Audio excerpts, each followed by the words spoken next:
البيعة اللي قلبت كل موازين حياتي وغيرت كل معتقداتي. زمان كنت مريت بأزمة كبيرة في الشغل، وكانت تجربة قاسية قاسية بدرجة غير طبيعية، وقعدت تتفاقم لحد ما خلاص ظهري بقى في الحيطة، وما عنديش حل، اللي هو زي ما بيقولوا حلول الأرض انتهت. المهم، واحد صاحبي بيكلمني يسأل عليا، بشتكي أخبارك إيه، فبشتكي له من الحال وكده. قال لي تيجي تشتغل معانا؟ قلت له إيه. المهم رحت، قعدني مع المدير مشكورا، يعني صديقي ده ليه فضل كبير عليا. قعدت سمعت العرض بتاعهم، مرتب صغير جدا، تايتل ملوش علاقة بيا نهائي، يعني كأني نزلت 10 درجات. أنا سمعت العرض ووافقت عليه في نفس اللحظة، ما فصلتش في 5 جنيه. أنا موافق وما عنديش مشاكل. أنا كل همي إن أنا لازم أغير الوضع ده، لازم المية الراكدة تتحرك.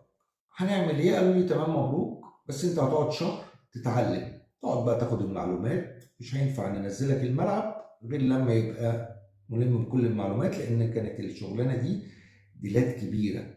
قلت لهم بس أنا مش معايا شهر، أنا معيش رفاهية إن أنا أصبر شهر. قالوا لي هو ده اللي عمل. قلت له طب أنا هقعد ليل ونهار، يعني هقعد أتعلم ليل ونهار. قال لي خلينا نشوف. أنا أول ما ساب لي الباب ده مفتوح، قعدت بقيت فعلا والله بشتغل صبح وليل، عمال اتعلم واقرا واذاكر ولا كاني في ثانويه عامه. المهم بعد 10 ايام طلبت مقابله المدير، قلت له انا جاهز. قال لي مفيش الكلام ده، مفيش نزول.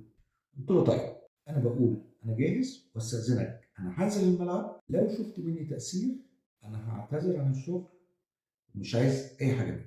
الراجل شاف في عيني نظره ثقه او تحدي، وهو بسم الله ما شاء الله كان معلم، يعني برضه من اصحاب الفضل عليا، كان راجل ليه نظره في الناس.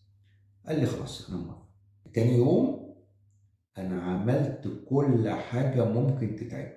من الاخر انا نفذت كل اللي انا اتعلمته في حياتي في الشغلانه دي. بس في مشكله، قعدت شهر ونص، بعد ال10 ايام النتيجه صفر. طب انا عامل ايه؟ انا بكلم ناس وبستقبل تليفونات لحد الساعه 5 الصبح. انا طول ما انا قاعد في الشركه بقابل ناس. انا واصل لاكبر عدد ديلات مفتوحه عملته في حياتي، 25 ديل. بس كل ديل فيهم في ان مفيش حد يقول لي مش عايز، بس كله في حاجه مأجلاه، والمواعيد عماله تتأجل، وكل ما الدنيا تقرب الاقي الفجوه بتوسع، وواحد يأجل لا هأجل شهر كمان. المهم بعد شهر ونص انا قررت ارمي الفوط. كان يوم خميس وانا رايح الشغل، وخلاص استسلمت. انا مفيش مجال ان انا الشغلانه دي مش شغلانتي، انا عملت كل اللي عليا، مش هينفع اكمل، لان فعلا مفيش حاجه تانية اعرفها، يعني انا ما اعرفش حاجه تانية اقدر اعملها علشان اشتغل. فقررت ان انا اعتذر، والتليفون بتاعي بقى ما بقى بيرن وانا ما بردش. كان همي كله في الوقت ده ان انا ازاي اعتذر للراجل المحترم اللي وثق فيا، فعمال بدور على السيناريو اللي انا اعتذر بيه عن الشغل. فالمهم ربنا الهمني بسيناريو، قعدت تمام، فقلت خلاص انا هخش اخر اليوم اسلم عليه واقول له ايه الوضع هيمشي بالشكل الفلاني. في اللحظه دي التليفون رن. الكلام اللي انا بقوله ده اقسم بالله حصل بالحرف. فانا قلت ارد، التليفون بيرن من الصبح انا ما بردش، فانا قلت ارد خلاص، انا عرفت انا هعمل ايه، والساعتين دول او الواحد يتسلى. الو، السلام عليكم، ازيك يا استاذ ايهاب؟ اهلا يا فندم، انا فلان الفلاني، فاكرني؟ اه طبعا فاكرك. انا كنت عايز اشوف لو انت موجود في الشركه، علشان انا قررت اجي نمضي العقد النهارده. رحبت بيه وقلت له طبعا موجود، وقفلنا.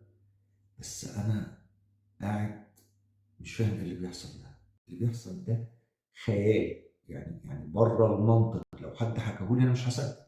انا كل التليفونات اللي عماله ترن ما بردش عليها، التليفون اللي قرر ارد عليه الاقي دي بيتم. عندي معتقد غبي كده شويه ان الراجل ما بيعيطش. لقيت نفسي غصب عني دموعي خانتني، يعني ايه رحمه ربنا دي، وايه السيناريو، وازاي اترتب الترتيبه دي اصلا.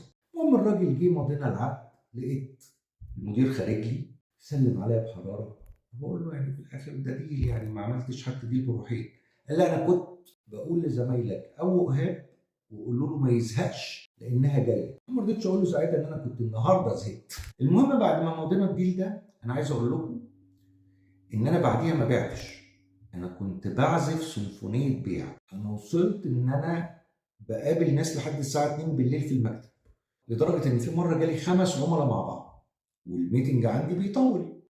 رحت جمعتهم كلهم في مكان واحد وبقيت واقف بشرح الموضوع، بس أنا واقف طاووس، يعني أنا شايف اللي هو خلاص أنا مفيش بعد كده. اللي اتحقق معايا هو أقوى بكتير قوي وأبعد بكتير من اللي أنا كنت بحلم بيه. الموضوع القصة دي أرجوكم سيبوا الفيديو ده واسمعوه مرة واثنين وثلاثة في لحظات إحباطكم وخلوه يبقى سند ليكم. القصة دي هنتعلم منها سوا حاجتين. رقم واحد، احبط زي ما انت عايز. الإحباط عامل خارجي محدش ليه يد فيه، لكن اوعى تيأس. اليأس هو قرارك انت بس. ربنا ما خلقش بني آدم واحد في الحياة ما أحبطش. سيدنا نوح اشتكى ربنا، قال رب إني دعوت قومي ليلا ونهارا فلم يزدهم دعائي إلا فرارا. قاعد بيبني سفينة في منطقة صحراوية ما فيش فيها حتى بركة مية، والناس بتعدي عليه ليل نهار تسخر منه واسمه رسول، بس في الآخر هو كمل بنى السفينة. فالإحباط محدش معصوم منه، لكن اليأس هو قرارنا احنا بس. اوعى تيأس، ولما يجيلك فترة الإحباط افتكر الفيديو بتاع إيهاب وافتكر حال إيهاب وقول ده كان هيرجع لنقطة الصفر. فتخيل إن الحال يتشقلب والبوصلة تتحول بالشكل ده.